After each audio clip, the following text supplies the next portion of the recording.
Hello everyone, कैसे हैं आप सब। Welcome at Learnology your study guide by me Sarita, जहां हम कर रहे हैं क्लास 11 बायोलॉजी और स्टार्ट कर चुके हैं chapter 10 cell cycle and cell division.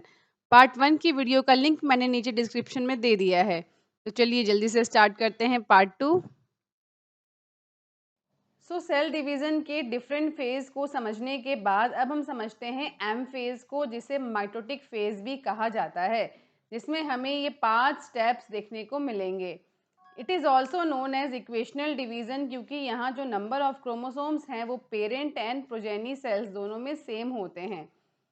M phase की स्टडी को इजी करने के लिए इसे डिवाइड किया गया है 4 डिफरेंट स्टेजेस में, और ये 4 डिफरेंट स्टेजेस कुछ इस तरह से हैं: prophase, metaphase, anaphase and telophase. ये चारों फेज कलेक्टिवली कहलाते हैं कैरियोकाइनेसिस, क्योंकि यहाँ पे होता है division of nucleus. And then division of nucleus के बाद फाइनली आता है साइटोकाइनेसिस, जिसमें सेल डिवाइड हो जाता है into 2 daughter cells by division of cytoplasm. तो इस तरह से हमारा जो एक सेल है it divide into 2 daughter cells. तो एक एक करके इन सभी स्टेजेस को समझते हैं, जिसमें सबसे पहला स्टेज आता है प्रोफेज। तो प्रोफेज को लेकर के ये डायग्राम है आपकी एनसीईआरटी में। तो जैसा कि हम पढ़ चुके हैं, SN-G2 फेज में जो डीएनए है वो उसका डुप्लीकेशन होता है, यानी कि न्यू डीएनए मॉलिक्यूल्स फॉर्म होते हैं। बट ये डीएनए मॉलिक्यूल्स डिस्टिंक्ट नहीं होते हैं, एक दूसरे में उलझे होते हैं, दे आर इंटरवाइंड। जैसे ही ये सेल प्रोफेज में एंटर करते हैं, इनमें स्टार्ट होता है कंडेंसेशन ऑफ क्रोमोसोमल मटेरियल, जिसमें ये क्रोमोसोमल जो मटेरियल है दे बिकम अनटैंगल्ड, यानी कि अब इनका डिस्टिंक्शन होना स्टार्ट हो जाता है। इस तरह से जो क्रोमोसोम मटेरियल है जो कि पहले एक दूसरे में उलझा होता है, वो एक प्रॉपर शेप ले लेता है, जो कि कुछ इस तरह का दिखता है, जिसमें ये जो आर्म्स हैं इन्हें कहा जाता है क्रोमेटेड्स, और जो ये सेंट्रल रीजन है it is known as centromere. S phase में ही हमने पढ़ा था कि जो सेंट्रियोल है इसका भी डुप्लीकेशन होता है, ये भी 1 से 2 बन जाता है। तो ये सेंट्रियोल जब प्रोफेज में एंटर करता है तो ये दोनों centriole they start moving to the opposite ends. एक सेंट्रियोल इस एंड में पहुंचता है और दूसरा सेंट्रियोल इस एंड में मूव करना स्टार्ट कर देता है। तो सेंट्रियोल को अगर हम देखें तो इसमें हमें दिखता है सेंट्रोसोम, ये जो पार्ट है दिस इज सेंट्रोसोम, एंड इसके आसपास जो ये रेज जैसे स्ट्रक्चर हैं this is known as microtubules. तो ये जो माइक्रोट्यूब्यूल्स हैं यही स्टार्ट करते हैं फॉर्मेशन ऑफ स्पिंडल फाइबर्स, जिनका फंक्शन आपको नेक्स्ट स्टेज में समझ में आएगा। तो at the end of prophase अगर हम इन्हें माइक्रोस्कोप में देखेंगे तो हमें इन सेल्स में कोई भी Golgi complex, endoplasmic reticulum, nucleolus and nuclear envelope visible नहीं होगा, ये सभी डिसअपीयर हो जाएंगे। नेक्स्ट स्टेज आता है मेटाफेज, जो कुछ ऐसा दिखेगा हमें।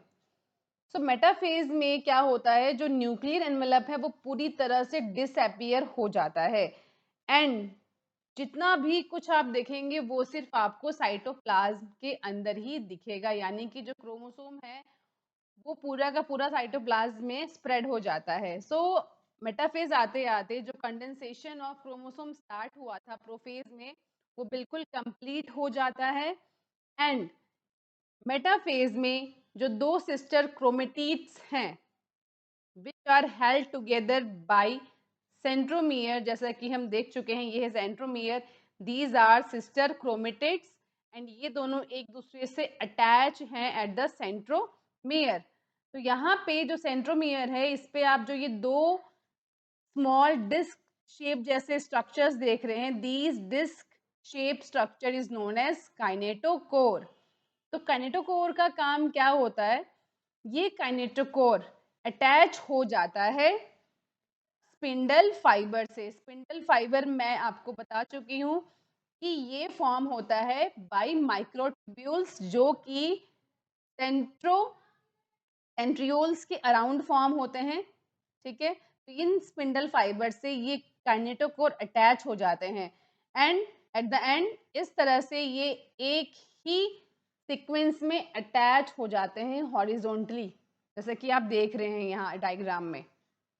तो plane of alignment of chromosomes at metaphase is referred to as metaphase plate.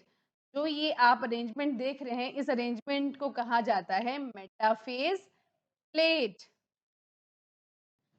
Metaphase के बाद नेक्स्ट स्टेज है एनाफेज, जिसमें हमें कुछ ऐसा होता हुआ दिखेगा। तो मेटाफेज में अरेंज्ड ये सभी क्रोमोसोम्स जिनमें कि सिस्टर क्रोमेटिड्स हैं, they got separate from each other, यानी कि जितने भी सिस्टर क्रोमेटिड्स हैं वो एक दूसरे से अलग हो जाएंगे and they start moving to the opposite end with the help of spindle fibre, जो कि कैनेटोकोर से अटैच है। सो ऑपोजिट एंड पे मूव करते हुए अगर आप देखें तो जो सेंट्रोमियर है it is towards the pole, यानी कि जो सेंट्रोमियर का फेस है ये टूवर्ड्स पोल होगा, जिसके पीछे जो क्रोमेटिड्स हैं they move.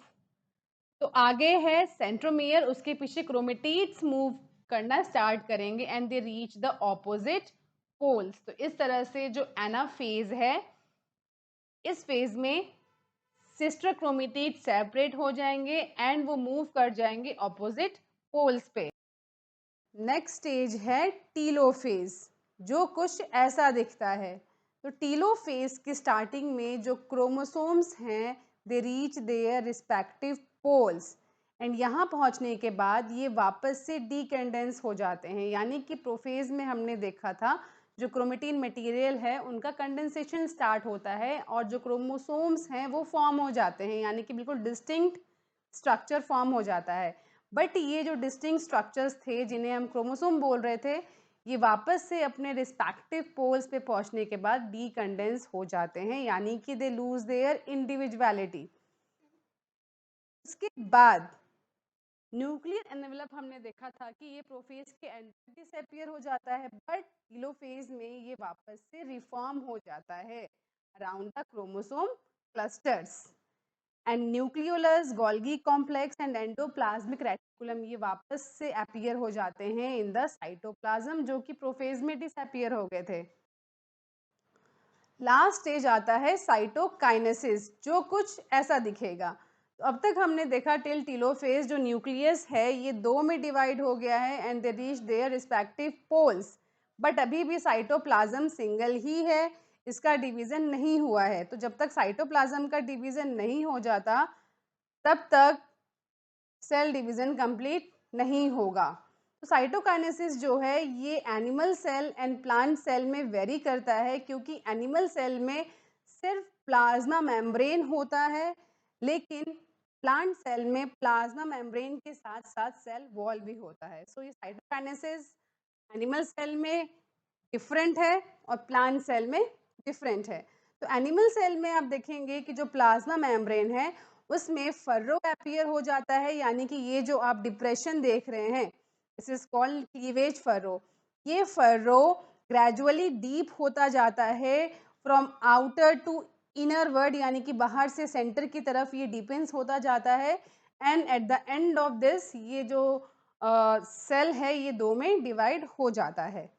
So this is cytokinesis in the animal cell and इसके साथ ही कुछ ऑर्गेनेल्स जैसे कि माइटोकॉन्ड्रिया ये वापस से इक्वली डिस्ट्रीब्यूट हो जाता है between the two daughter cells. सिर्फ माइटोकॉन्ड्रिया नहीं, इसके साथ जो बाकी सेल ऑर्गेनेल्स हैं वो भी इक्वली इन दोनों डॉटर सेल्स में इक्वली डिस्ट्रीब्यूट हो जाता है। समझते हैं ये साइटोकाइनेसिस प्लांट सेल में कैसे होता है।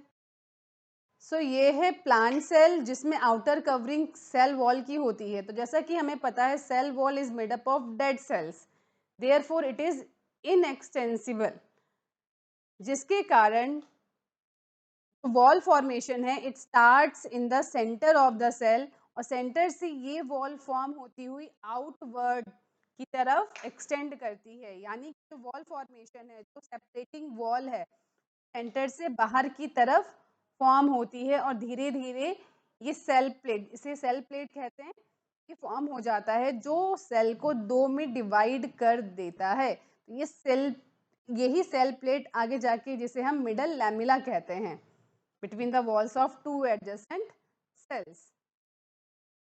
इस तरह से जो प्लांट सेल है वो दो में डिवाइड हो जाता है with the formation of this middle lamella. लेकिन कुछ ऑर्गेनिजम्स में कैरियोकाइनेसिस तो हो जाता है, यानी कि न्यूक्लियस का डिवीजन हो जाता है, बट उसके बाद साइटोकाइनेसिस नहीं हो पाता है, यानी कि साइटोप्लाज्म का डिवीजन नहीं हो पाता है। एंड ये जो कंडीशन है कहलाती है मल्टी न्यूक्लिएट कंडीशन, यानी कि एक ही सेल में एक से ज़्यादा न्यूक्लियस का होना। And this leads to formation of syncytium, जिसका एग्जाम्पल है एंडोस्पर्म इन कोकोनट। तो कोकोनट में जो आप लिक्विड पार्ट देखते हैं that is the syncytium formation. अब आखिर में समझ लेते हैं सिग्निफिकेंस ऑफ माइटोसिस, जिसमें सबसे पहले है it help in maintaining the same number of chromosomes in daughter cell after division, यानी कि जितने नंबर ऑफ क्रोमोसोम पेरेंट में है उतने ही number of chromosomes daughter cells में भी होते हैं। It is responsible for growth and development of multicellular organisms. It help in repairing of damaged tissues. It help the cell to maintain proper size. I hope आपको आज की ये video समझ में आ गई है। अगर हाँ तो वीडियो को लाइक कीजिए, साथ ही मेरे चैनल को सब्सक्राइब कीजिए और साथ में दिए गए बेल आइकन को भी प्रेस कर दीजिए, जिससे कि मेरी वीडियो की नोटिफिकेशन आपको तुरंत मिल जाए। अगर आज की क्लास में कोई भी डाउट है तो आप नीचे कमेंट सेक्शन में पूछ सकते हैं। नेक्स्ट क्लास में हम करेंगे मियोसिस। टिल दैट आप आज के सभी टॉपिक्स को अपनी एनसीईआरटी बुक में अच्छे से रीड कर लेंगे, जिससे कि आप कॉन्फिडेंट हो जाए कि अब तक हमारा एनसीईआरटी में सब कुछ कवर हो गया है। Till that stay happy, stay healthy, see you soon.